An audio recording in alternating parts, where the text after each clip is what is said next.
Welcome to a beautiful afternoon here in Austin at the Circuit of the Americas. A little bit of cloud cover, actually keeping the temperatures a bit cooler than expected.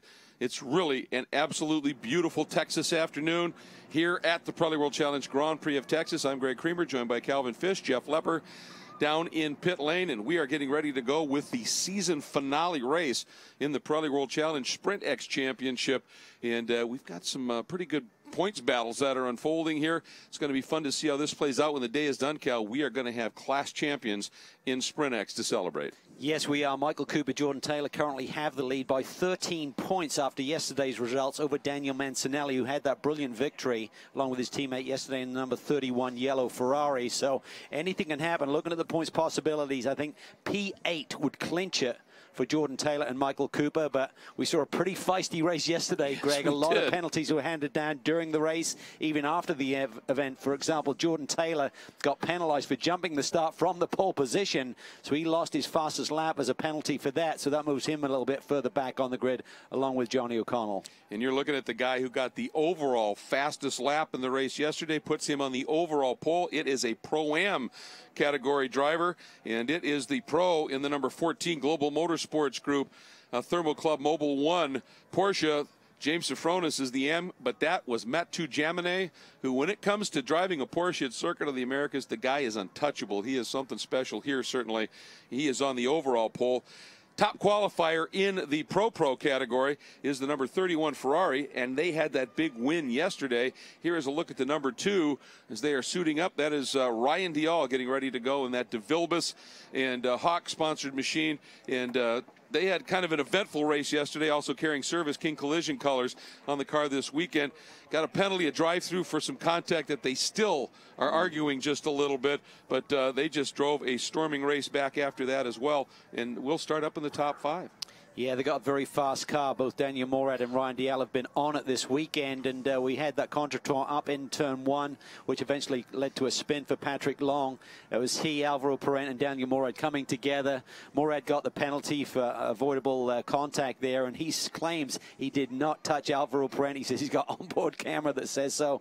So there was a lot of confusion here last night, and they threatened to actually not compete here today, but the good thing is they are back on the grid. Here's Jordan Taylor in that Vector Blue Cadillac that he shares with Michael Cooper, perhaps on their way to a championship here. One bad piece of news, we just saw a brief glimpse of a pretty big hit and some incidents right near the end of the show, and unfortunately the number 75 always evolving AIM Autosport Nissan will not be able to take the start here today. And another one of the great stories yesterday, Cal, was the 3rd place podium finish for the 99 Gainsco Red Dragon car. Very, very special for that Texas-based team. Just talked to Wolf Hensler a few minutes ago, and he was still over the moon from the finish. He said we're a little bit farther back in the start order than we'd like, but we got it done yesterday. We're going to try and go for it again today. Yeah, great to see that group. It's been a lot of hard work this year, really getting to grips with that Porsche platform, and John Fogarty has found a great teammate there in the factory driver from Porsche, Wolf Hensler. Great run there at the end, gets that podium run, which really follows up on John Fogarty's podium run here at COTA much earlier in the year, a lot cooler conditions in 2016. Yeah, absolutely, and I'll tell you what, that time that Jaminet said, very, very impressive. But keep in mind that the Black Swan Racing Mercedes in the hands of Jerome Bleekemolen yesterday finished 2nd in the Pro-Am category. They will start in the 4th spot after a great, great run. And Mike McCann Racing with Mike McCann and Mike Skeen. When he got in the car, Skeen drove an absolutely exceptional stint and ended up with a 3rd place finish, and they will start as high as 8th with Skeen behind the wheel. And Mike said, you know, it's not the best car here, but it's a good car here, and he wants to take it forward. And as always, folks, as you are listening here, we are going to be working on our CBS Sports Network coverage. You're eavesdropping on our coverage as we build it. Might have some layouts while we're talking to our producers and the like and planning what our next move is in terms of the coverage. So enjoy it as you listen in. We're going to pause here because in just a moment we will be back with our CBS Sports Network coverage.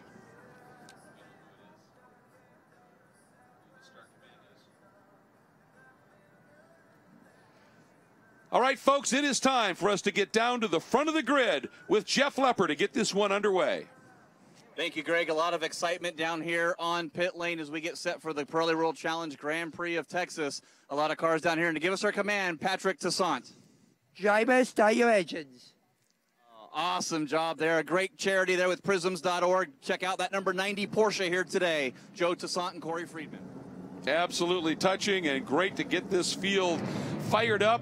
And again, I say it so often, Cal, you look at this variety package here. It's all the different instruments in the orchestra, and it produces a great symphony when they get unleashed here. And they are about to head out and start their safety laps. And for the last time in the SprintX Championship for 2017, the Cadillac ATS-V just lights it up as it heads out for the weekend. Jonathan Somerton behind the wheel this weekend, taking over from Scott Dollarhide, who put in some tremendous performances in the GTS races here at COTA. Field working its way out, and believe me, folks, there you get kind of an idea. It still doesn't do it justice. The climb, and there is that Cadillac ATS-VR.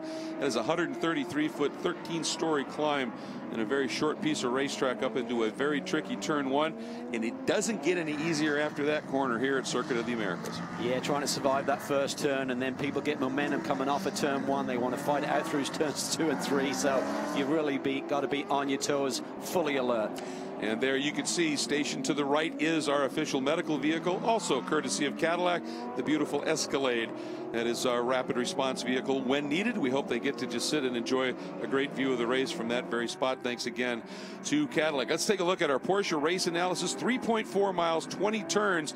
Very challenging circuit, and for everybody's pleasure, I'm sure today, Cal, a little bit cooler than they've had to deal with. Yeah, there's a little bit of cloud cover here today, and certainly that'll ease the temperatures on the drivers and the equipment. See Brian Sellers' car there, going to be started by Michael Lewis here today. They had a great run going yesterday, had heat exchanger problem, lost a lot of power, that McLaren. They're looking to fight back here today.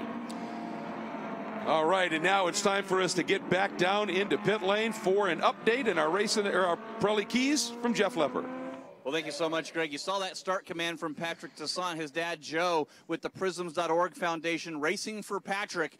Pretty special moment down here on pit lane. You got to watch out for that pole sitter, though. James Safranis, Matthew Gemet, they have a chance here to clinch the SprintX Pro-Am category. They really got their fingers crossed in that entire Global Motorsports group to get that clinched. And how about the recovery for Patrick Long, starting in that 3rd position? Can he stay strong and extend his points lead going in here for the final race for this championship in SprintX? Well, and that's a great point about the number 14, because with an engine change after the problems for the number 16 Wright Motorsports car of Shine and his co-driver Jan Halen, they start at the back of the GT field. It could be a great day for that Blue Global Motorsports Group Porsche. We'll be right back with the start of the final round of the 2017 Pirelli World Challenge SprintX Championship here in Austin.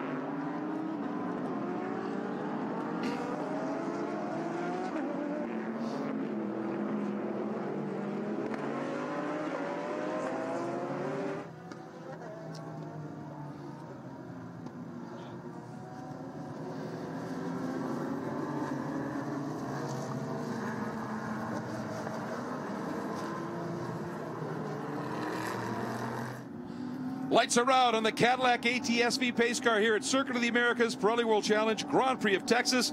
Final round of the SprintX Championship about to commence, and they are heading into the VP Racing Fuels acceleration zone, a key part of this track. Here's a look at our quad box featuring our Replay XD cameras. There's some great images from those onboards, and you're going to be able to enjoy a number of them. Here's a sampling of what's coming up. And Mathieu Jaminet is the pace car and safety car is in. He will control the field. The starts have been a bit of an issue here this weekend. Let's see what happens. Oh, some cars not particularly lined up. And looks like we are green nonetheless. And boy, did Alec Udell way in the back in that black and yellow Porsche go for it. But 3 abreast, Cal, up into turn 1. Yeah, it looks nice and clean, a little bit more orderly than yesterday. Let's see if they can survive turn 1. Bergmeister to the outside. Ferrari drops at least 1 position, maybe 2. Dial is on the move early. Oh, and the gates go 99, running way wide up there. 2 and a spin. That is huge. Oh, and contact. That is number 8. That is our car from Unbelievable. Cooper and Jordan Taylor, the points leader, Cal. The two guys fighting it out for this championship. Does that open the door for someone to sneak in? That looks like there's major damage to the number 8 and the 31 Ferrari. Full course yellow called immediately as both cars, as you said, in trouble. It looks like the Momo Ferrari may have just stopped. I don't know that they were involved in the contact. Oh, huge damage to that right side for the number 8 of Jordan Taylor. Unbelievable here. You can see that is the TR3 crew for the number 31, and Cooper has just slid off track here. Jordan Taylor just really struggling to get this car back to the pit lane. What drama here. Final round of the SprintX Championship. This 8-car leads by 13 points over the 31. But let's not forget, you got to get to 50% of the time of this race, 30 minutes in, before you even score any points. Look at that right rear, completely destroyed. Just no control arm there. That's not just a tire issue. That is suspension broken. Look at that. He can't control it at all. Michael Cooper, you can see the look, just gutted. Oh, my.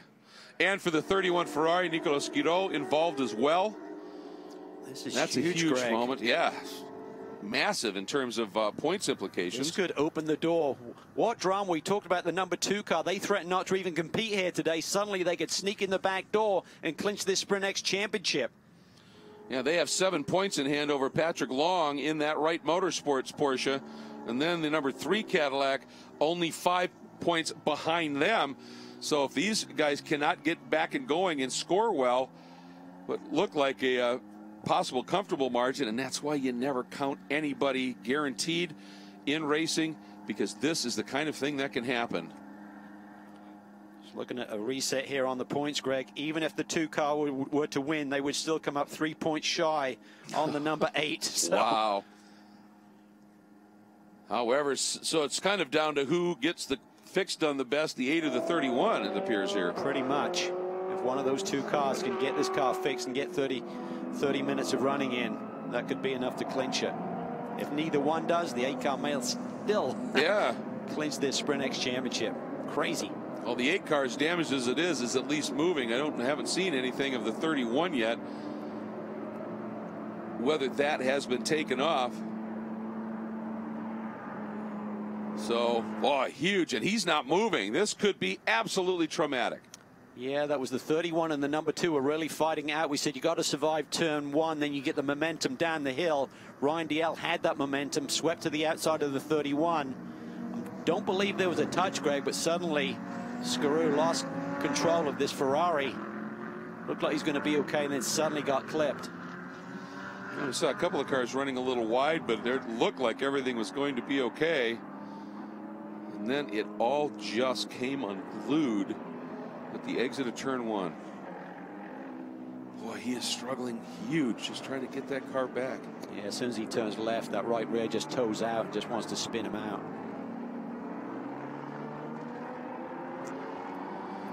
All right, well, while we get things sorted out, we're going to step away for just a moment. We'll be back with more from what has already turned into a hugely dramatic final round of the Pirelli World Challenge SprintX Championship.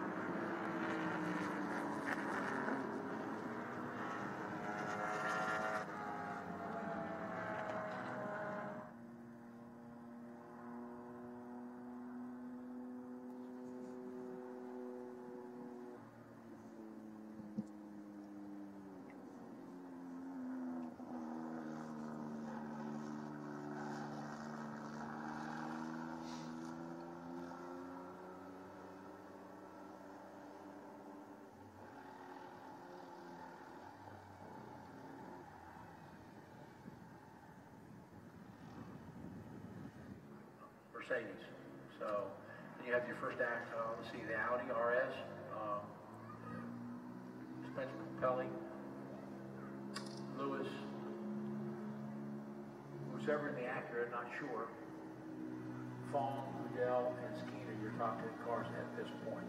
So we're hearing from race control, there's a handful of passes under yellow being investigated. Obviously, all the cars at the start, when they're in a big clump like that, it's hard to tell who's passing who and when the yellow came out, when those passes have happened. So there's a handful of position changes that may take place But I'll tell you what, we're going to see one of the best teams in the business go to work hard on this car. The number 8 points leading Cadillac of Jordan Taylor and Michael Cooper limping their way down into pit lane. The crew is ready for them.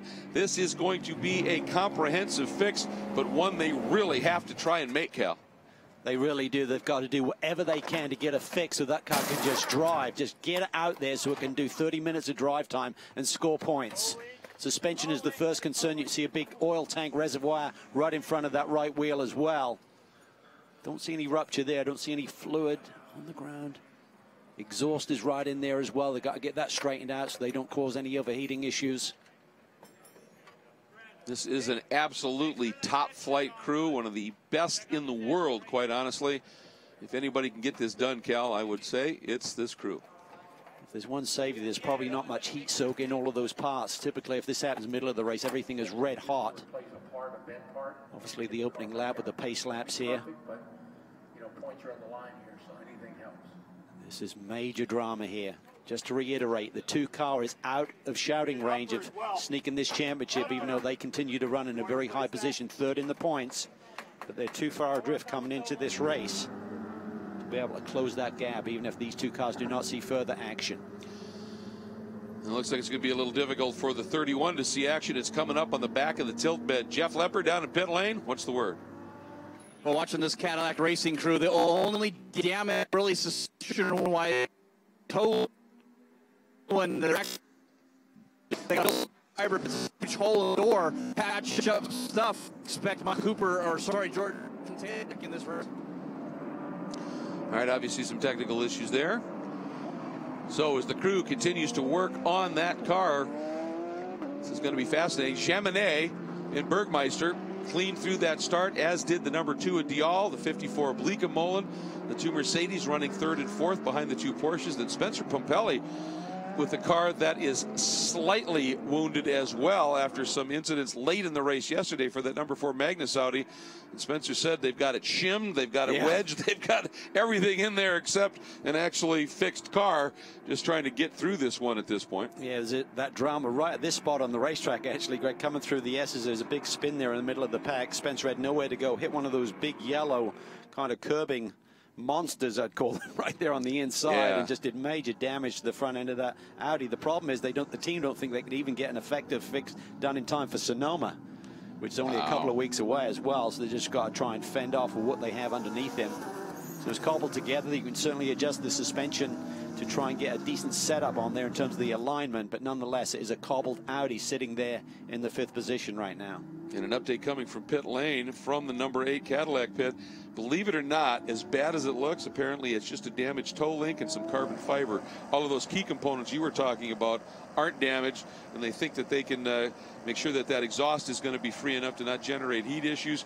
We've got the report. They're pretty confident it's coming out. See Michael Cooper just pacing around there. Yeah. Right of the screen there, just trying to think about the big picture as well. Let's not forget he's in the meat of that overall championship as well. So if he gets a 0-point score today, just devastating blow to his total year. Michael Lewis, by the way, in the number 6 K-Pax McLaren, running up in the 6th spot. Tom Dyer in the 43 Acura in 7th. Adderley Fong in the 88 Bentley. Up there we saw that monster start by Alec Udell in the 77 Calvert Dynamics Global Motorsports Group Porsche. He's up in the 9th with Skeen sitting in 10th. So Dyer had a huge one as well. Yes, he really did. leapt up. Yeah, from 14th. 14th all the way up to currently running in the 7th position. So there was obviously a lot of carnage on the run down through the S's, and some people took advantage and some people lost a lot of ground. His teammate, for example, Wilkins, back in 13th. We saw the problem. The number 30 Momo Ferrari leading comfortably in the Am category. Peter Ludwig behind the wheel, and it's Enrique Cisneros who has that point lead, stopped on track for a little bit. They're back and going again.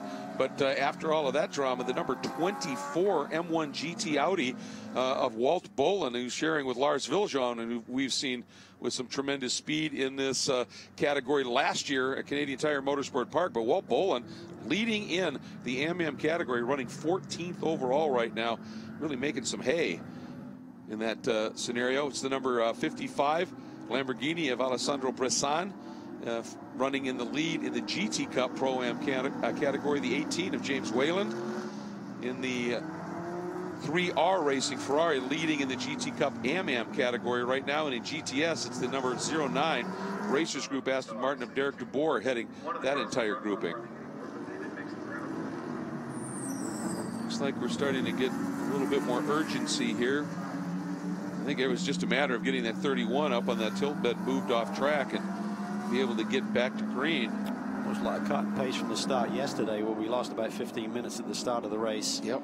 Due to getting stranded cars off the race circuit. And this is going to doesn't really affect too much. As I was thinking about the 8 car being sitting there and not losing as many laps. It's really not about overall positions at this stage. It's all about the clock. They've got to be able to get this car out there and get 30 minutes of drive time. Here's a good look through the window at Jordan Taylor, and of course he's in a tremendous amount of experience in long distance and endurance racing, and where you continue to fight back from problems and the like, and probably a good thing to have somebody with that experience, that level of experience, that can maintain that calm visage here while we get ready to go and be able to come out and just do what he needs to do. Notice lights out on that Cadillac ATS-VR safety car. And the irony is, as he sits there and Michael Cooper paces, they have just clinched the SprintX Championship. We said the 2 car is too far behind to even catch them, even if they get a 0-point score, and the 31 essentially out of this race on the flatbed. Their day is done. They'll get 0 points. So the 8 car is clinched. Yeah, it's just a bizarre irony is the perfect way to put that, how that's unfolding. And of course, the interesting thing is up at the sharp end of things here. The other part of it is the overall combined championship. And that was quite a bit tighter coming in here. And right now with Bergmeister in that 58 Porsche sitting in the 2nd spot, Pat Long, a key player in the possibilities for that overall combined. Yeah, even after yesterday where they didn't have a great run, they still held a nice lead of 9 points over Michael Cooper. Alvaro Parent is 24 points back of that lead. So this is devastating for Cooper. He's got to get this car back out there and try and get a handful of points. Just like we saw with Alvaro Parent and Ben Barnico on the first, on Friday evening's makeup race. They suddenly had some drama, had to take the car to the garage, got it back out there and got a few points for the championship. Well, and of course, when we talk about the overall combined, there are 2 rounds left after this one, the season finale event in Sonoma at Sonoma Raceway. So there's still stuff to race for and play for in that overall combined championship. But in terms of the SprintX finale, it's now, and we are getting ready to go back to green here. Lights out on the Cadillac ATS-V pace car, Mathieu Jaminet, that beautiful blue, number 14 from Global Motorsports Group, bringing this field around. He has been sensational at this race circuit, Greg. You talked about it yesterday in terms of Super Cup victories. Had the pole in the IMSA Championship here, and then 2 fast race laps this weekend. Yeah, he's just got some sort of a connection with this track. He's wheeling a Porsche around here, and he's got Jörg Bergmeister right on his 6. And then Dial in that number 2, Bleekemolen in the 54, the 2 Mercedes, 3rd and 4th. Pompelli in the Audi, number 4 and 5th for Magnus. And Michael Lewis, opportunity for he and Brian Sellers to have a very stout finish here today in that number 6 McLaren in 6th. Yeah, they had to do a heat exchanger swap last night. Had a problem in qualifying and reared its head again in the race yesterday. I think they've got to the bottom of it.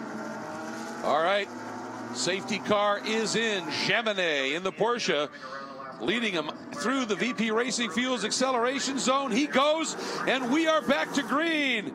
Let's see what happens back in the pack. Everybody mid-pack and front end here looking very, very solid up into turn 1. Look at Dyer there. He is hounding that 6th position. Lewis takes the inside line. Dyer takes the outside lane. Can he get the power down side by side? Yes, he does. Nice move by Tom Dyer there. It takes the position from the McLaren. Lewis thought he had an opportunity on the 4 of Pompelli and just chose the wrong way. Dyer read that to perfection. Yeah, may have just been out of the power band a little bit when he went back to gas. Dyer, oh, he's definitely scrambling for grip there through the S's. Twitchy stuff.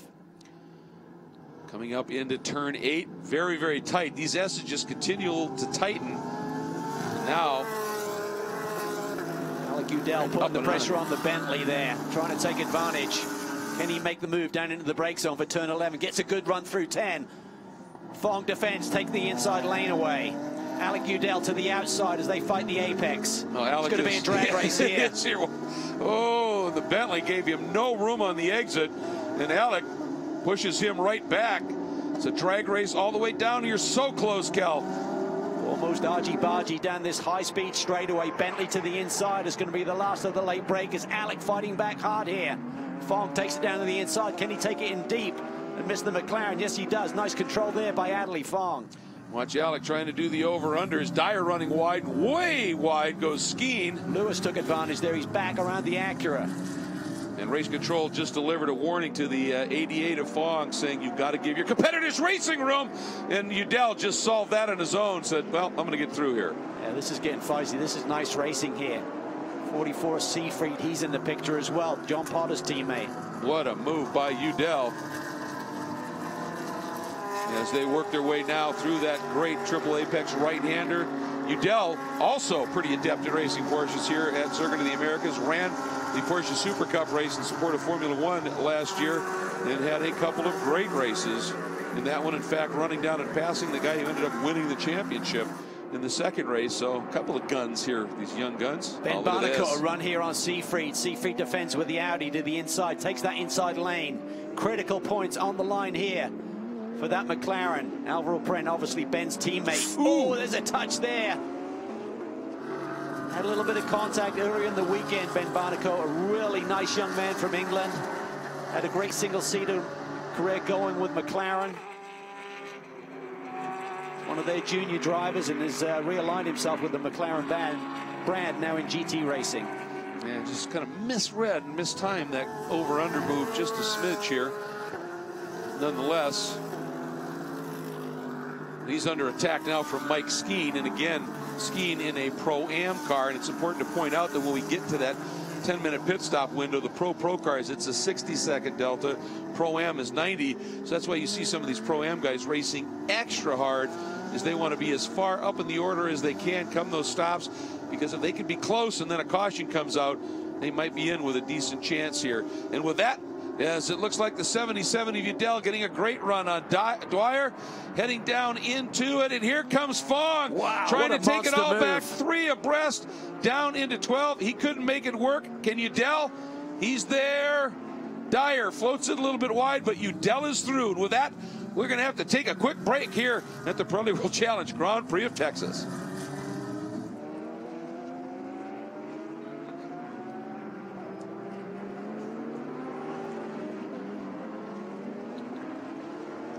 Bit of a break here for our CBS Sports coverage show for a couple of minutes. But boy, are we seeing some fabulous racing back in the pack just a little bit. That's basically running 7th, 8th, 9th. This is a feisty little group. Nice job by Alec Udell there, clearing this gaggle. He got some pace in that Porsche. Seafried looking to get down the inside of Fong here into 20. He's there. There's Ben Barnicoat again. What can he do with the Bentley up ahead of him? Now they both slowed each other up in this defense. You think Barnicoat might be able to work something on the outside. I think Fong realized that, changed his approach. Will the door open up here? Fong looks to the outside of the Audi. Ben Barnicoat, he's got to be careful, though. He cannot afford further damage this weekend. He's got to bring it home clean, turn it over to Alvaro to do his thing at the end of this race. And right behind Barnicoat, what a drive here at the 16 of Jan Halen, who started in the 23rd spot on this field and has already worked his way up into 12th. Remember, there's a long caution where there's no passing, so he's got this done in a hurry. An amazing pace here in the early going. Marco Seafried has such a great reputation with this Magnus team. A lot of success in endurance competition. Look at this. Whoa, this is crazy. This is going to get ugly here at the apex. Wow.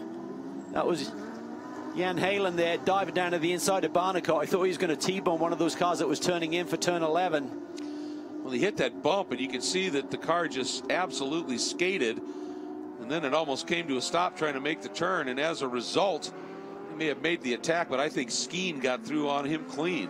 Yeah, this is not the picture that Alvaro Pren wants to be looking at as he sees his young teammate falling further down the order. It's just some hugely aggressive racing going on. We're going to pause here on our webcast. We'll be back with our CBS Sports coverage in just a sec.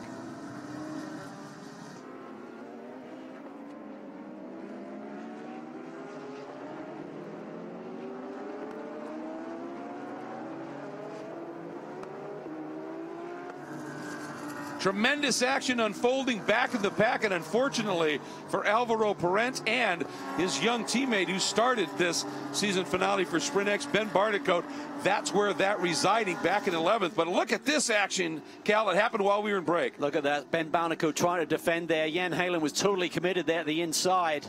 Overcommits at apex, and then everyone just takes advantage in the McLaren. He gets dropped a couple of positions. Critical for Alvaro Parent in this overall championship. Yeah, and that car with Barnicoat just got a warning from race control about moving in response, which is what they deem blocking. And I'd say that that might be a fair warning to give as that moved up into turn 11. He's certainly moved in response. Boy, up front, Mathieu Jaminet in that Global Motorsports Group, Mobil 1 Porsche, is absolutely flying right now. Fast lap of the race and up by almost 2 seconds over no less a talented Porsches than Jörg Bergmeister. Yeah, fastest lap of 206.2 compared to Bergmeister, and Diallo just ran 206.9. So once again demonstrating that GMG have that car set up perfectly, and he loves this race circuit. What a display. Yeah, he certainly does. And of course, I think Jörg and Diallo and all that, they understand the big picture, that when they pit stops happen, these Pro-Am cars are going to sit for another 30 seconds, so no sense burning your Pirelli P0s off trying to stay with them. No, you need to be able to hand your teammate something over at the end of this race in terms of some tire life left. Of course, if you get a reset, just extending your margin, that doesn't help you if you suddenly burned your tires down and you've got to go racing at the end. Bleekemolen right there in fourth in the black, green, and chrome Black Swan Mercedes that he'll turn over to Tim Pappas. Dial there in the orange De Vilbus MK machine with the Service King Collision Dallas-based company also on board for the weekend. And I'll tell you, for having a somewhat wounded car, the number 4 Magnus Audi in the hands of Spencer Pompelli is doing a nice job. I'll tell you, that race he had with Tom Dyer yesterday through this section of the racetrack was simply phenomenal. Just a great display of two pros going at it hard, giving each other a little bit of racing room, slicing and dicing. That was awesome for about half a lap there. Yeah, that was about as good a high-speed chess lap as we've seen anywhere this season, quite honestly. Just some super stuff. Looks like Dial, that car has been awfully good here. It always has been good at this track, and certainly is still. I mean, obviously they've got concerns, that team does, with the, as they call it, the balance of performance at some of the other tracks here, but it sure works well here. It really does. This is a strong performance by CRP this weekend, led by Nick Short. Really seem to have found the sweet spot with the setup. Dial and Daniel Morad seem to be working well together. Seem to have equal pace. Whoever's driving seem to have that Mercedes right at the sharp end. Boy, and Alec Udell has also gone by Michael Lewis in the number 6 McLaren. He is up to 6th overall right now, started 22nd on this field. Alec Udell is just flying right now. Think he's having any fun? Oh, I think he'll take him a week to wipe the grin off his face here. And, you know, both he and Preston Calvert, who take that car over, are, I think, we're a little bit anxious to get this race going. Take Preston involved in an incident, just a complete racing incident, but didn't even get through the first turn of yesterday's race. So those guys are anxious. Yeah, they really are. And you can see that Udell has immediately gapped Michael Lewis there. Right behind Lewis is Tom Dyer. Seaford still putting the pressure on. Great little battle there for the bottom half of the top 10. Udell so far a 2:07.4, one of the fastest laps in the race thus far, so doing a superb job. The Clemson University engineering student will be turning over to Preston Calvert when the stops happen, and they're about to open that window up, so we're going to sneak in a quick break. We will be back to cover pit stops here at SprintX competition at the Grand Prix of Texas.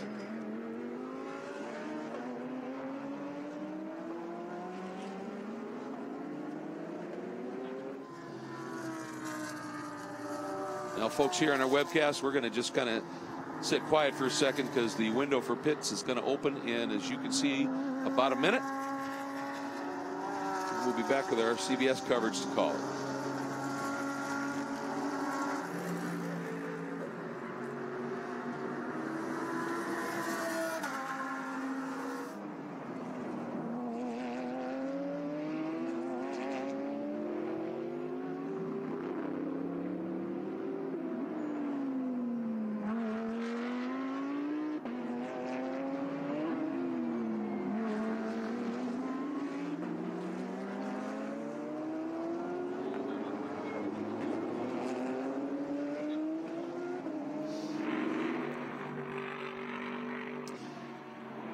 The mandatory pit window for 10 minutes is now open here at the Pirelli World Challenge Grand Prix of Texas in the SprintX season finale of this great group of cars and drivers.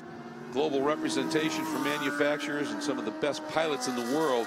Here's a look at the number 30 Momo Ferrari.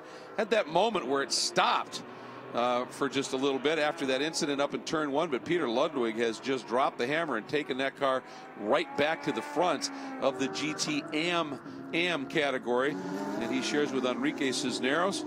And here's some of the field up through that tricky turn 11 and that long blast down. Now with the pit window open here, you would anticipate, Cal, that the Pro-Am combinations would leave their pros in a little bit longer. What are you expecting to see at the front, though, with a Bergmeister and a Bleeker and a Dial, etc.? Well, we've seen guys kind of shy towards pitting early. They just don't want to get caught out with a full course caution and any sort of like delay or drama that creates, so they're playing it safe.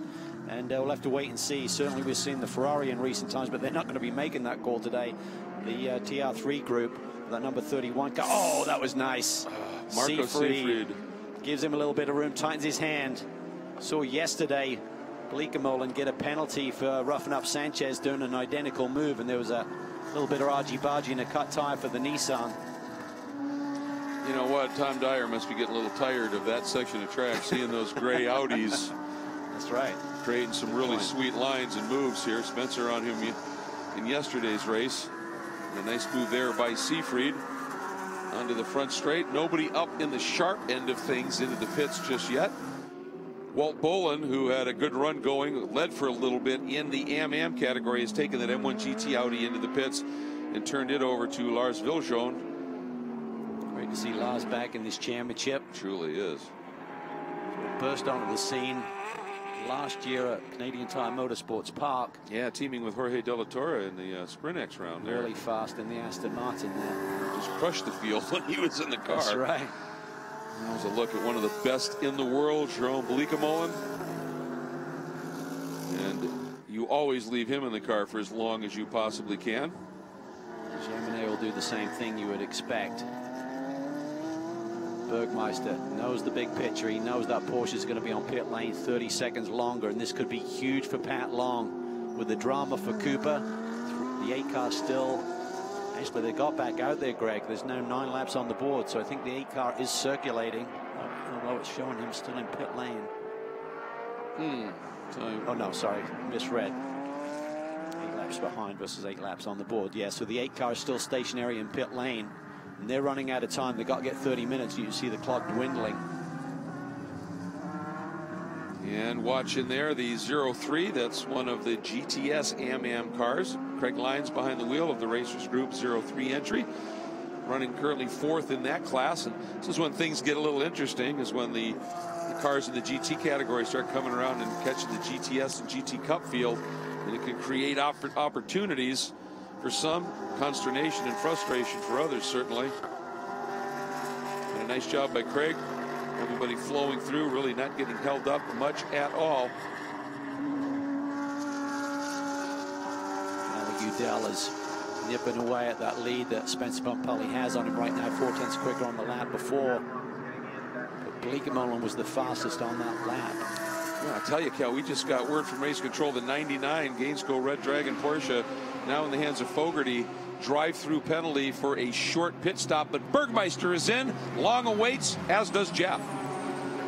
Well, Patrick Long was standing on this wall with the 20-minute barrier expired. He is very anxious to get in this car, especially after the problems. I'm not sure if they've done the math on where they think they are in the championship, but they're really excited down here in Wright Motorsports. Driver change, business as usual. Once again, they replace a left rear tire on that Porsche 911. Right behind us, Alvaro Barnicoat pits that car. Parent going in, that McLaren. A lot of debris and dirt on the front grille of the McLaren. The crew members cleaning that off right now. It's getting exciting down here on pit lane. I would think so. There you see the number 8 Cadillac. They are still working to try and get that car out and get it going again here, as now Pat Long takes over in this Porsche Consulting Wright Motorsports Porsche. Onto the front straight. Look at this. Mike Shine, Jan Halen, right now in that team car, the 16 Pro-Am category machine. Oh, and a little touch with the 43 of Dyer. Boy, he has just been a bit molested here in that Acura. He's certainly getting roughed up here today. Getting back to that penalty for the Gainesville machine. So close to that pit lane delta time. 59.935. 600ths shy of the number they had to meet. And now, again, Dyer fighting back. Halen gives him a little nerf, and Dyer has to run a little bit wide. Mike Skeen right behind these guys looking for any opportunity. And you get into these twisty bits, and that Audi with that arrow is awfully good. And again, Halen down, and this just absolutely blast Dyer that time. This is a fight, literally. Yeah, it sure is. There'll be some conversation when these two boys jump out of their car. I'm not sure how close they are to each other in pit lane, but there may be some communication going on. Yeah, it could be pretty intense. And all right, your overall leader and Pro-Am category leader, Mathieu Jaminet, brings the Global Motorsports Group Porsche down to the pits. James Safronis steps off the wall, and he will be taking over from the ultra-quick young Frenchman. And James had a really solid season. Great to see him back in form. By that, I mean, he didn't do a lot of racing there for a spell, Greg, and was a little bit rusty, but now he's really shown the stuff that he's shown in years past in World Challenge competition, and on the verge of a SprintX title here this afternoon. Now some of the front runners are in. You can see the orange Mercedes from CRP is in. They came in from a top 3 spot here. So this is a huge stop, and Daniel Murad now behind the wheel. He accelerates out. You know, talking about Safronis just real quick here, he is one of the most experienced, one of the longest supporting drivers of World Challenge, and he has yet to actually win a championship, so he is just nervous and giddy at the same time here about that. Dial and Murad, boy, did they time that sweet. Talk about nervous. I think Nick Short would be nervous. 60.09 pit stop delta for Ryan Dial. Turn it over to Daniel Murad. That's as tight as you can make it. That's unbelievably close, and they were 2 seconds quicker than the 58 stop. So interesting to see where that Porsche is right now. There, I think they got him. I think they jumped him in the pit lane. Because there is the orange car, and right behind him, hopefully we get the camera shot to open up just a little bit. I think Long is now behind him. There he is. Yeah, that was a change of position. So just by being safe there with their pit stop delta 2 seconds, they lost out to the 2 car there. Has cost them the lead of this motor race. Absolutely, great job picking up that number 58. That is a huge development. We're going to step away for just a moment here from Circuit of the Americas. Great race unfolding.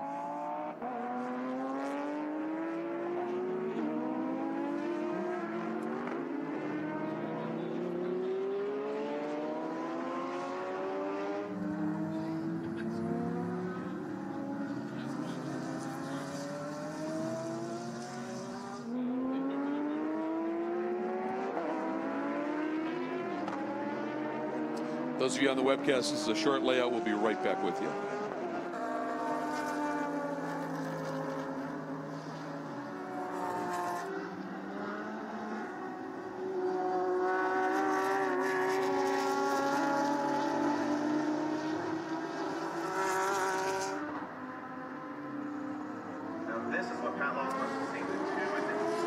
Daniel Murad out of the last turn onto the front straight after having picked up a position in the pits over the 58 Porsche. That orange De Vilbiss CRP Racing Mercedes doing an absolutely superb job, and considering that they were 3rd overall but 2nd in the Pro class when they pitted behind that 58 car, I would sure think, Cal, when everything settles here, that Mercedes should be in the lead. Yeah, I'm certainly thinking so. Everyone else is now hitting pit lane, so I think once we see timing and scoring cycle through, it should be the 2 car in the lead being chased by Pat Long. Big question mark now is for Pat Long, knowing that the 8 car's having a really rough day, and certainly the Alvaro Parent car is way down the order as well. Big points weekend for Pat Long overall in the championship. Yeah, and certainly on the Friday night makeup race with he and Bergmeister winning there. Yeah, this is a huge opportunity for them. And it's going to be interesting to see here. The window has closed, so if nobody's made their stops yet, they're in trouble, but everybody's been in. So it's going to be fun to see how this one cycles through at this stage. There is Long, and that 58 coming up behind one of our, that's a GT Cup Am car. Houston's Joe Toussaint, one of the drivers in that machine, the Autometrics car, along with Corey Friedman, and long through clean on them. I'll tell you, assuming that that number 2 does go to the lead, Nick Short, who was debating whether to race or not race here, I think he's made the right call. Wipe some sweat off his brow and realize he chose wisely. Yeah, a lot of sponsors here this weekend, a lot of support for he and that team. So thought better of it. He was pretty frustrated after the penalty yesterday. Called on young Daniel Morad up in turn 1. Team and Daniel believed that he was not at fault. Everyone else seems to have a different opinion to that, but that's racing, I guess. You always, you know, it's what side of the steering wheel you sit on oftentimes is what the opinion falls. But they certainly are driving a faultless race today, and that pit stop was as good as we've seen this year, I think. That is close. That is super close. I'm not sure you want to cut it that close, actually. But nonetheless, great job. Oh, no, and a spin. That would be now Mike McCann would have taken over from Mike Skeen. And just having a little bit of a loop, trying to get onto that long back straight out of turn 11. This is Mike's first time here. Mike McCann, his first time ever racing here. And he said, wow, he said, this track just keeps throwing stuff at you. It's the only way to put it. He said it's a fascinating one to go. Interesting here, the number 3, the red Cadillac here that Johnny O'Connell started. I mean, they started right up in the sharp end of things, 6th on the grid. They faded huge. Went to the back. He must have been involved in the schmozzle on turn 1. We didn't notice it, Greg, but suddenly he's having to fight his way through. Did a great job. But this is a good little battle here. Nice recovery from the K-Pax group. Got 2 cars up inside the top 5 right now as Brian Sellers leading Alvaro Perrin. You have to wonder about team orders here because this is so critical, every point critical for Alvaro now in the overall championship. But Brian certainly wants to have the best day he can have. Yeah, not been the easiest of seasons. Ooh, Alvaro way inside on that curb. But I was going to say, Johnny O did a tremendous job fighting back from well back. And now Ricky Taylor behind the wheel. Of course, he was the pole sitter for yesterday's race. They certainly have speed, and they fought their way up into 6th. Curious to see whether Ricky Taylor can do anything with those McLarens in front of him. He's got a bit of a gap right now. 3 seconds between he and the McLarens last time across the stripe as Alvaro continues to put the pressure on his teammate. And here comes the move, and I don't think that'll be defended at all. Nice and easy. Looked like that was maybe team orders possibly because Brian certainly didn't defend it, didn't go hard into the brake zone either. So team player, sometimes it's hard to do it though. Especially when you got what looks to be a pretty quick race car. But he understands big picture as well. I talked to Johnny just before the start of the race, and he said, got to do some multitasking today. And this was before the start when they dropped way back. He said, have to stay quick, but save some tires, man. Got to multitask. Well, he had to put the edge, I think the emphasis on quick after they had dropped all the way back like that. And boy, did he. Oh, look at this battle now. Pro-Am battle on it. Tim Pappas right in front of James Sofronis. Strange that they had that change of positions there. I'd have to think that maybe the pit stop time for Jaminet was not a great one. 1:34, so they left 4 seconds on the table there, so that could be the reason for the change of positions versus a 1:30.9. So yeah, 3 seconds was the difference in their pit stop delta, Greg, and I think that's what changed the positions on the racetrack. We can see how critical that is. Yeah, and about a 25-point margin Sofronis has over Jerome Bleekemolen and Tim Pappas. So I don't think James is going to get to, well, as I say that, he looks to the inside here, but he understands the big picture. If he can get through clean, I mean, they'd love to win this championship with a win, no question, and he's going to give it everything he possibly can, but he's going to do it safely here as well. And we are going to have to take a quick break, but we will be right back to a great SprintX season finale at the Pirelli World Challenge Grand Prix of Texas.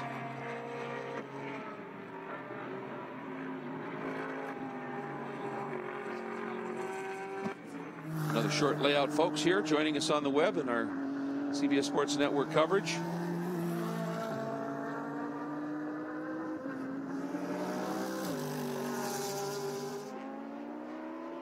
Oh, look at this. Starting to get close up front. Bergmeister's coming after young Daniel Morad. Or Pat Long is, I should say. And it's just been 10th by 10th. It's 3/10 faster than Morad on the last time across the stripe. I'm not sure if Daniel had traffic or a bobble on this lap to close the gap. It certainly looks closer than that right now. And the big question is, how much do you push? Yeah. Daniel Morad starts to defend. How much do you push the issue in terms of getting those final couple of points? Number 2 and the 58 both coming on the front straight. The battle at the front getting a little closer here in the SprintX season finale. That circuit of the Americas we were watching as we went to break, that great battle for the lead in the Pro-Am category. Well, getting just about as close as the overall Pro battle here. Daniel Morad in the orange Mercedes starting to feel the pressures. Pat Long bringing that Wright Motorsports Porsche right onto his rear wing. Pat Long trimmed about a second out of that lead in just one lap, so suddenly Morad is going to be feeling the pressure from behind. That may mean he's got to compromise his lines a little bit. I think the Porsche may have a little bit of straight line advantage, so if they get to turn 11 and Pat Long is close with the draft, he could be in position, but it may take another lap or two for him to be in that position. And obviously we've seen a great drive from Daniel Morad earlier in the year, fending off Jerome Bleekemolen as well. You know Jerome is on the wall with him right now, and I wonder if he's just, you know, if they're concerned maybe about tires and they just want to have something left. I don't think you want to give this much up to Pat Long, though. No, that was a lot to give up in one lap, so I'm not sure whether Daniel had a bobble or had a little bit of traffic on that one lap, or he seemed to lose a ton of ground. So some of our spotters have indicated that there was a little bit of traffic that may have just held him up. And, of course, that's what you get when you've got essentially you've got 3 different divisions in the GT category alone, and then you've got GT Cup and GTS as well. And that traffic can make a huge difference. And boy, Long, right at the end of the brake zone, Cal, he just closes up immensely. And there is a look at the number 3 of Ricky Taylor as he's closing in a little bit on Brian Sellers. Yeah, Sellers has faded back a little bit from his teammate Alvaro Perrin. I wonder if that McLaren is on full song. They've had a lot of drama with power issues, changed the heat exchanger last night. First lap of qualifying yesterday, suddenly had a severe loss of power. Yesterday, Michael Lewis behind the wheel, same thing. Traced it to the heat exchanger, which has been replaced, but even so, if it's running 100%. Whatever the issue is, Ricky Taylor is taking a little bit of advantage of it as he is closing in on Brian Sellers.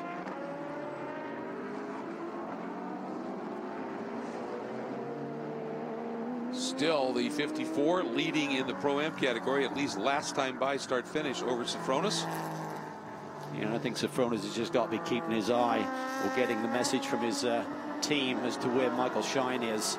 Shine back in the 4th spot. It's been a great drive by Jan Halen, starting from the back with that engine change after the issues yesterday. But I don't think, as you said, Sofronis is going to be taking any chances. They certainly didn't take any chances with the pit lane delta. Exactly. Lost about 4 seconds there, so they weren't going to cut that too tight. And Cisneros running 15th overall, leading in the Am category in the Momo Ferrari. But now Lars Viljoen, who has taken over from Walt Bolin, has closed up again. And he's got Mike McCann in between the two of them. With that 24, M1 GT Audi is starting to make things interesting for that number 30 Momo Ferrari. Says they're running with a broken shock, hit one of the big curbs through the S zone during the course of the weekend, did not have a spare, so he said basically one corner of the car is doing its own thing, not a lot of control there, so he said it's really compromising our speed. And back to this really compelling battle for the lead in the Pro-Am category. We know that Tim Pappas would love to turn the tables, having lost a victory here this weekend on the very last lap to James Sofronis in a braking duel down into turn 12. Yeah, James was just bubbly about that move. He said, Tim, not so. Tim, not so much. Exactly. Tim would love to be able to hang on to it here. Talked to both he and Jerome, and they said that they've been having a little problem where the ABS, when you get into the bumps on that car for some reason, he said, you know, others have talked about it, but for some reason it's really affecting them. And they said once you get out of it, you get it back, but you've already overshot the corner, and it's been a little bit of a problem. And this is interesting. The number 55, Yuki Hirata, leading in the GT Cup Pro-Am category, having taken over from Alessandro Bressan. And right behind him comes Daniel Morad, your overall race leader, and right behind him, Pat Long. And that Lamborghini is pretty stout in a straight line. Yeah, we've seen them being very considerate to the overall leaders. We see it once again here, so it should be easy for Morad to clear him. I think Pat Long should be able to do the same thing up into the brake zone. Yeah, big blue flag from the starter up there in the number 017 of Adam Mirzan, running in the GTS Pro-Am category, also leaving the door open. And as we're watching this battle, Murad able to just get a little bit more breathing room, perhaps. Jeff Lepper, whoa! Sorry, Murad. Beautiful slide. Was able to gather it up. Jeff, what are you hearing in pit lane? Well, Nick Short with the CRP Racing team, they said that the pit stop was going to be crucial. They knew that Jamet and Safranis had to have that 90-cent delta, so they were fighting that pit stop for the overall lead. Big news as well, Jordan Taylor, Michael Cooper, that number 8 Cadillac.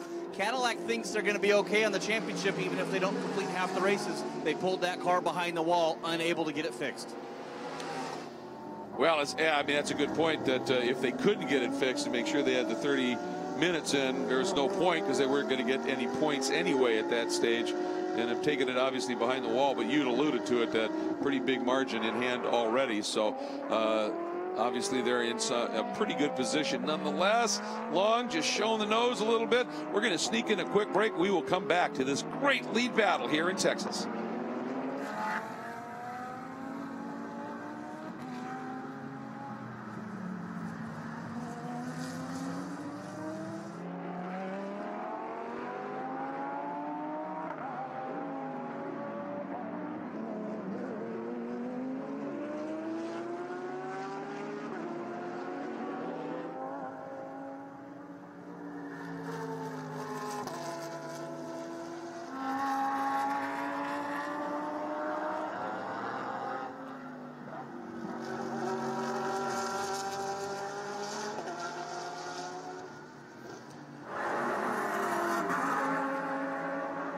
Less than a car length for the lead here in the SprintX season finale at the Pirelli World Challenge Grand Prix of Texas.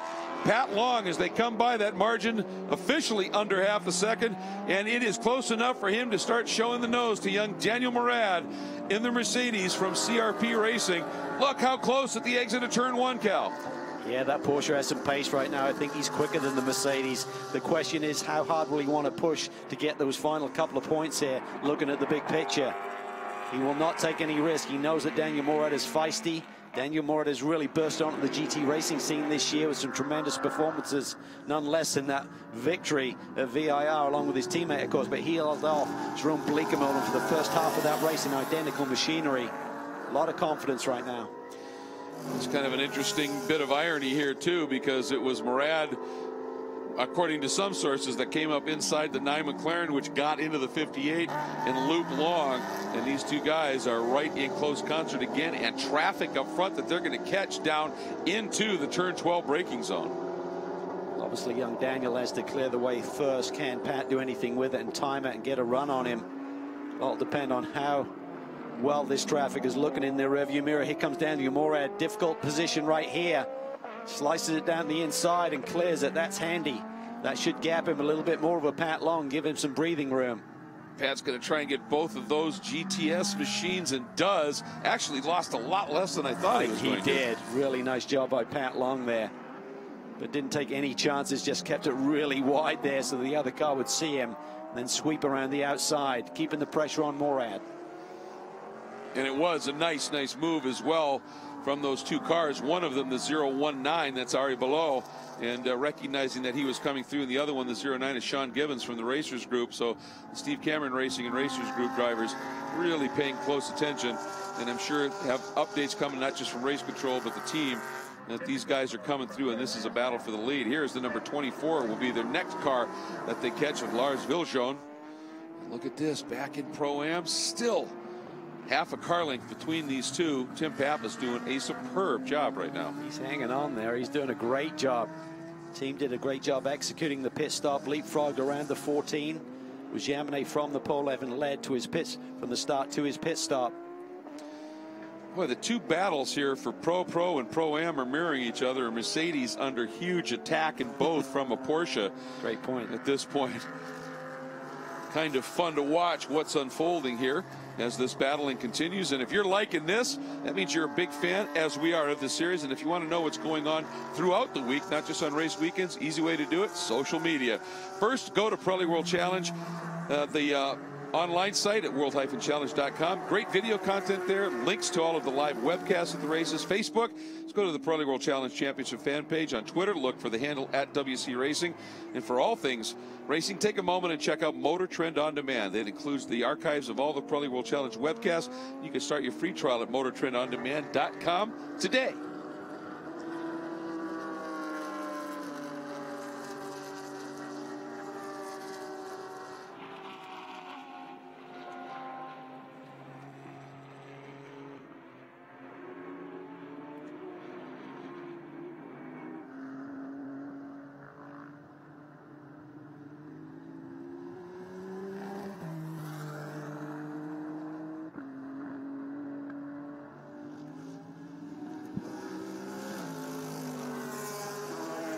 We're in a little bit of a layout here for our CBS Sports coverage, so we'll join you here on the webcast. James Safronis is getting anxious. He is starting to show the nose just a little bit, and John Fogarty, after the drive-through for the short pit stop window, is finding some speed, and he is trying to get up here, and he's sitting now just behind Safronis. That's 11th. Safronis sits in 10th. Oh, Safronis as close as we've seen. He pops to the inside. Is he going to be able to get it done? Pappas thinking about the over-under here. Safronis floats wide. Pappas on the hammer in the Mercedes.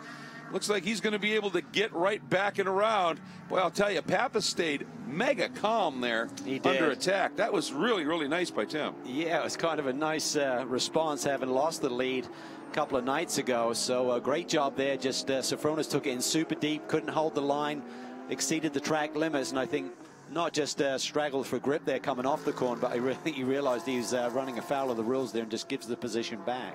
Yeah, he certainly didn't fight it too hard when he came back on track, and I'm sure he's concerned. He does not want Fogarty to get in between him and give Pappas more breathing room here with 8 minutes now left in this race. Dragon fighting back from a drive-through penalty, which cost you about 32 seconds as the drive-through time. Delta's probably, I'm guessing, about 25. You've still got to read up that part of the racetrack if you stay out, so it's actually 32 seconds on pit lane. But nonetheless, they were just a few hundred shy of that 60-second pit lane delta. Everyone pushing the margins now. Boy, and Fogarty floating way wide on the exit of turn one. Looks like he just caught the curb and just kind of drew him wide. Oh, and the number 3 at Taylor. I don't know if that was just a spin or something's broken. Looks like he's got drive and is accelerating away. He was very close to Brian Sellers last time across the stripe. Those two cars about 0.7 of a second between each other. And now he was off far enough up in some of the junk that just gathers up on the edge of the track. So I'm sure those Pirelli P0s probably got a little bit of junk on them at this stage. Curious to see if whether Ricky just had a moment by himself or whether that was a fight for position.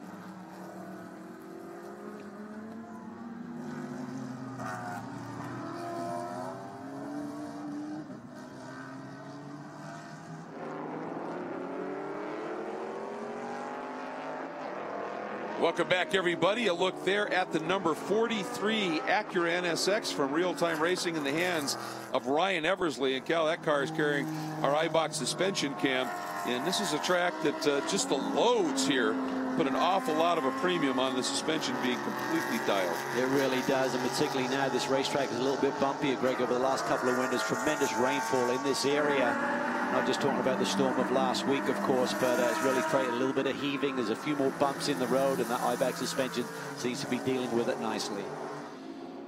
And is sitting right there in a very solid 6th spot. And the reason he's running in 6 is Ricky Taylor just had a spin while we were in break and has dropped back a couple of spots. And up front, Daniel Murad has been able to open the margin up just a little bit over Pat Long. It was down to well under half a second, and it's up over a second right now. Yeah, I'm curious to see. I mean, we've still got 5 minutes plus to play with, but I just wonder if Pat Long just said, you know what, enough's enough. This is a big points weekend. Let's just settle in there, grab a podium, and be satisfied with that. And Safronis through on the 54 of Pappas into the lead as we head to those final 5 minutes you just alluded to. And Safronis figuring out a way to get by after an absolutely brilliant defense and great drive by Tim Pappas. Yeah, it's been a great little battle here. Two guys have really been a mainstay of this form of competition for a number of years. Always bring a great team and well-prepared cars to the game, and showcasing their talent right here. It's a great fight. Well, and I'll tell you what, as I said a little bit earlier, for Sofronis, who's one of the most experienced, more starts than... Sofronis is wide. Got into the bumps there, probably got into the ABS, couldn't get it turned. Change of position again, but he gets a run on Pappas now, and Fogarty's right there in the mix, copping a draft off the other Porsche. Well, it's going to be interesting. It could be 3 abreast down in the braking zone. Here we go, and Sofronis, wow, able to slip through nonetheless. Tucks right in behind Fogarty. Nice racecraft there, because I think he was worried that Fogarty was going to open the door for Tim Pappas to follow the Red Dragon through. Pappas trying to stay on the shoulder, can't get that to work, cuts down underneath. So I was going to say, with the immense experience, all the years that James has raced World Challenge, and he gets into the back of Fogarty. That slowed him up, and Pappas now comes by. Unbelievable. I think James just expected John to be able to roll a bit of speed through that corner, but for whatever reason he didn't. James just misjudged it, and it catches him out badly. He loses that lead again. In the 019, that's the BMW from Stephen Cameron Racing, showing a little smoke, trying to get out of the way, but I think he may... Oh, okay, James able to get through on him here as we're at 3.5 minutes to go. But so much has been going on, but I want to get in the fact that all these years and James has not been able to get a championship. He's had wins. This is huge.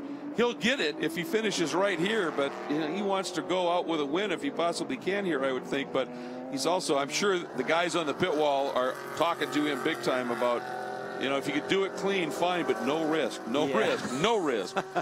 I'm sure he's stressing those guys out. I would think so. It's the trouble when you get a racer behind the wheel. Sometimes the big picture goes out of the window. And he is fighting hard for this victory. And you know, after that pass that Pappas gave up the win on to James, that he is going to put up as stout a defense as he possibly can here to bring this one home. Well, up front, Morad continues to lead. Last time across the stripe, but he's just under a second, but he's having a better lap right now than Pat Long, so he may extend that lead. Oh, look at this, coming up on the back of the 09 Aston Martin. Sean Gibbons right now is leading in the GTS Am category. He does a nice job. There's Mathieu Jaminet. What a nice young man, so impressive.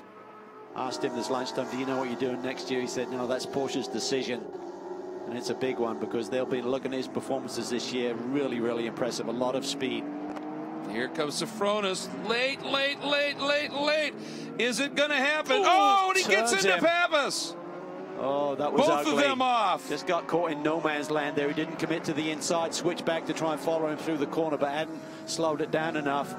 I think he's probably going to give the position back. I think he is, absolutely. What a nice job. I mean, did not mean to do that, obviously. He's just praying that there's no damage on that 54. I think by giving the position back, he may not get a penalty, otherwise he would. So if both cars are healthy, they can probably just continue to race to the flag. Oh, and there, Pappas got held up a little bit by the Aston Martin, and James comes through. Pappas counter moves down to the inside. So close through this triple apex right. James floats wide. Nice. This is awesome. What a race. Fantastic. And the fact that he opened the door, let Pappas back through after the incident. Are there smiles or frowns beneath those helmets right now? Curious to know. Ooh, Pappas pushed a little wide there. Thought he might lose a little bit of momentum. White flag coming out for our leader, Murad, next time by, which means these two guys are going to have almost 2 laps to still go here. It's good news for us. It is. It is. It seems like James is really fighting the car into the brake zones. Just can't get it quite slowed down enough as his teammate watches on. Exactly.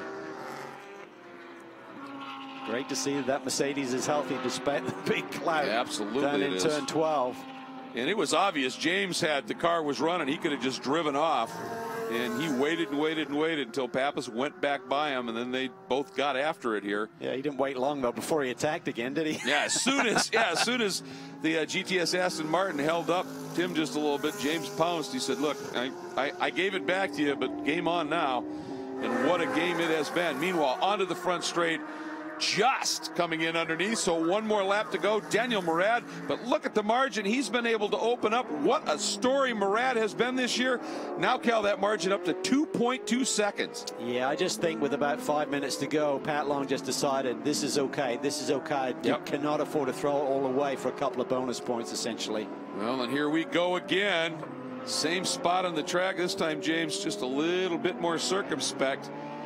As he came up on the back, watch what's going to happen. There's Jerome Bleekemolen, and he's giving the thumbs up, going, boy, this is fierce, fierce stuff. He loves his racing. He's a busy boy, Jerome, but he likes to win. Oh, James thought about it. He did, but Tim has been watching that and has covered it relatively easily as well. Oh, this is such good stuff. Yeah, just hitting his marks now. Just got to stay calm. I think Tim will have learned a lot the other night from that little bobble down in turn 12 that cost him a victory. Sure, that's been played over in his head a few times as to what he would have done differently. And you know what? Just to give credit where credit is due, only 5 seconds behind Sofronis comes the 16 of Shine. Yeah, great performance by that duo of Halen and Shine. These two probably haven't done much for their lap times by fighting out as much as they have. Look at them looking up the hill. 1 to go. Bleekemolen really intense in this, as is that entire Black Swan crew. Here we go.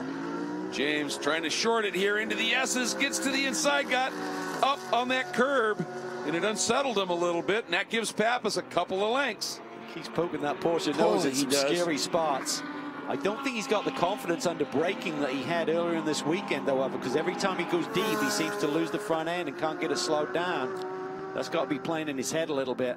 All right, tricky sequence here. Turn 8. Got to get out of 9 by well. Tim there. Yeah, very precise. James has got to run. Down into 11. Meanwhile, here we go. Onto the front straight. Mercedes wins the Grand Prix of Texas at Circuit of the Americas. Pat Long in the Porsche comes through in second for Daniel Murad. An absolutely remarkable season continues, and we go back to an absolutely remarkable battle for the Pro-Am win and championship. What will Sofronis do here? Final run down into turn 12. He's made this move before and hasn't done it right. He flicks to the inside. Can he get it slowed down? Can Tim Pappas do the undercut? Sofronis scrambling for grip, tries to get on the power, gets on the power early enough, holds the lead for now. Pappas to the outside. That time, James was able to get it parked, wasn't he? But now Pappas, I think Pappas had to slow. Well, maybe not. I thought he slowed too much to try and get that counter move done.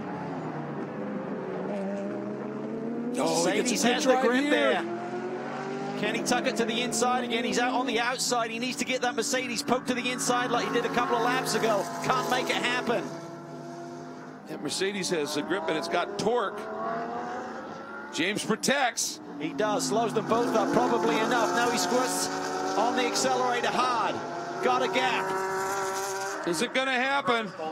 Out of the last turn again. Sofronis, last lap heroics, brings home the win for Global Motorsports Group and Porsche and the Pro-Am Championship. And Mathieu Jaminet, who was absolutely on form this weekend, loving it on top of the pit wall. But you know what? We have to give immense kudos and credit to Tim Pappas. That was a phenomenal battle once again. And for Mike Shine and Jan Halen coming up into a third place finish as well. Fantastic racing here at the Grand Prix of Texas. We're going to step away. When we come back, we will hear from our winners.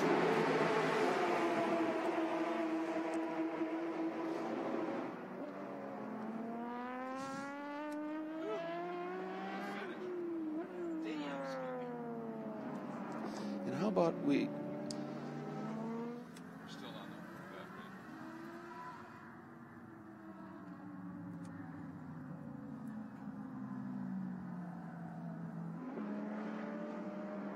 Wow, we're just enthused here, folks, obviously, as we're going to set up for the final segment of our CBS coverage. And in all of this action, one thing we really haven't talked about much, with a wounded car, the job that Spencer Pumpelly and Pierre Caffer did to bring the Magnus Audi with a completely jacked front clip on that machine into third and on the podium. That's amazing. Alvaro Parent up into fourth with some helpful points. And look at this, Daniel Murad, excuse me, is that the number? Yeah.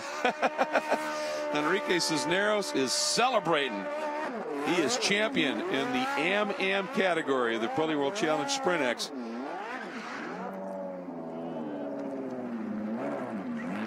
Wow. What a season for Enrique. He's rotated through some co-drivers, but he's always done a great job. Into pit lane, heading toward victory circle, the number 2 CRP Racing de Vilbis MK, and carrying this weekend Service King Collision. Colors on the car, Daniel Murad. What a race he put on after taking over from Ryan Dial, who kept those guys right in the mix. He's climbing out of the car here. And interesting scenario here. Daniel Murad, I'm sure after that penalty he got yesterday, this feels like tremendous vindication. There's Nick Short giving him some congratulations. That's not Nick, that's just one of the team guys. Sorry about that.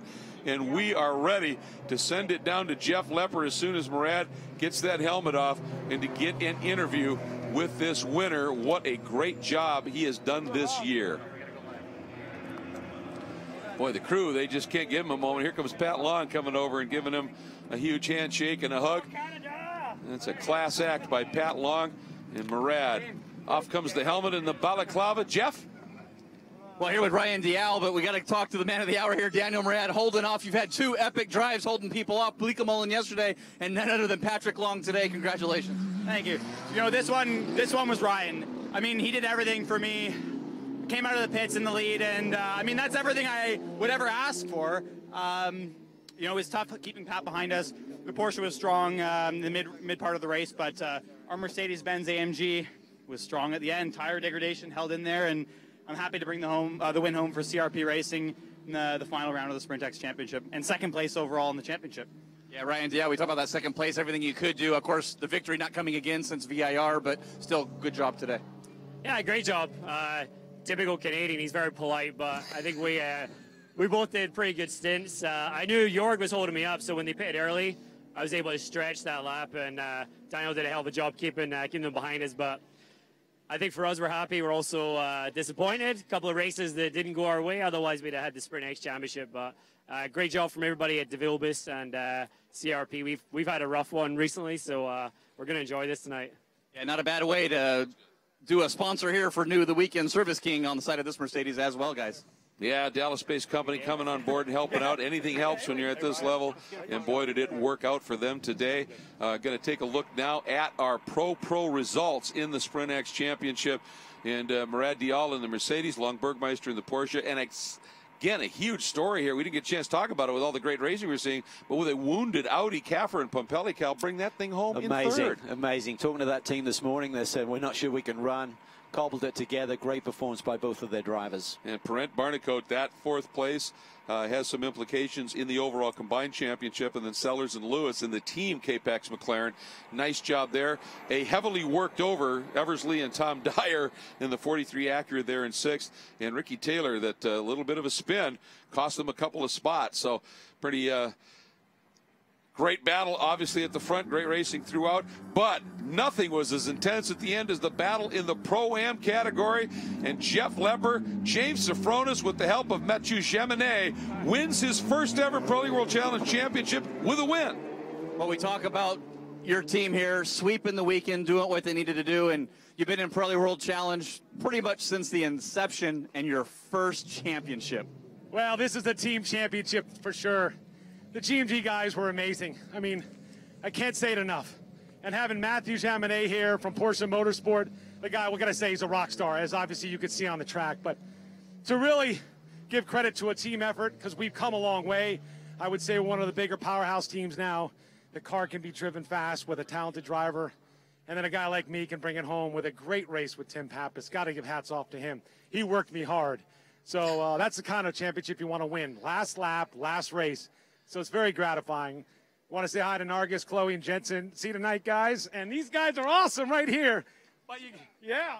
A lot of emotion here, but Mathieu, man, you did a superb drive there at the beginning, leading overall for the whole race. And, great job from you here in your debut in Pirelli World Challenge for this season.